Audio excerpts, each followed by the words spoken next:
আসসালামু আলাইকুম। আমরা মধুখালী একটা মসজিদে কাজ করছিলাম। এসএসের গ্রিল তৈরি করে দিয়েছিলাম মসজিদের। তারপরে এই যে টাইলসগুলো দেখতেছেন, এই টাইলসগুলা আগে করা ছিল না, তখন ফ্লোর করা ছিল। আমরা সুন্দর করে পালিশ করে দিয়ে গেছিলাম। আর এখন টাইলস করার পরে দেখেন কি করছে। এই দেখেন, টাইলস মিস্ত্রিরা টাইলস করছে এই যে ভিক্সল উড়লে এই যে এসএসের পাইপে লাগছে, বক্সে লাগার পরে দেখেন কি অবস্থা, জং ধরে গেছে। মানে আগুন দিয়ে পুরাইলে যেরকম হয় ওরকম হয়ে গেছে। এইগুলা টাইলস মিস্ত্রিরা এরা কাজ করে, টাইলসের কাজ করে, কিন্তু এরা মানে এরা কি বুঝে না কখনো যে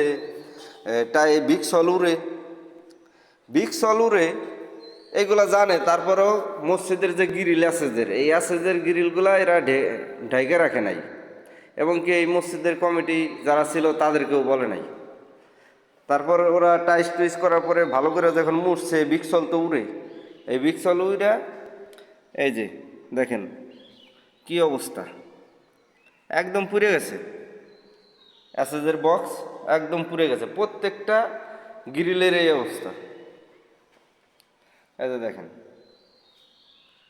এরা নামে টাইস মিস্ত্রি কিন্তু কামের না, এরা খালি কাজই জানে, কিন্তু কি কারণে কি হয়, অ্যাসিড দিয়ে কি হয়, এগুলো এরা বোঝে না। প্রত্যেকটা গ্রিল নষ্ট করে ফেলাইছে। এই যে এই দেখেন, এই পাশে 4টা, আর ওই যে ওই পাশে 4টা আছে, এই যে এই পাশে 4টা। আর পিছনে বারান্দায় 4টা আছে, দুইটা দুইটা করে আপনি দেখাইতেছি। ওটা দেখেন কিছুই হয় না। এই যে টাইস করে নাই, দেখেন, এই দেখেন, এই দেখেন, এমনি ময়লা পড়ছে, কিন্তু কিছুই হয় নাই। এই দেখেন, টাইস করে নাই, এগুলা কিছুই হয় নাই। এই যে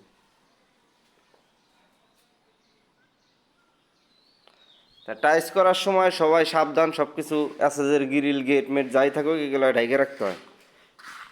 তা ঢাইকে রাখবেন, আর টাইস মিস্ত্রিদের সতর্ক করে দিবেন।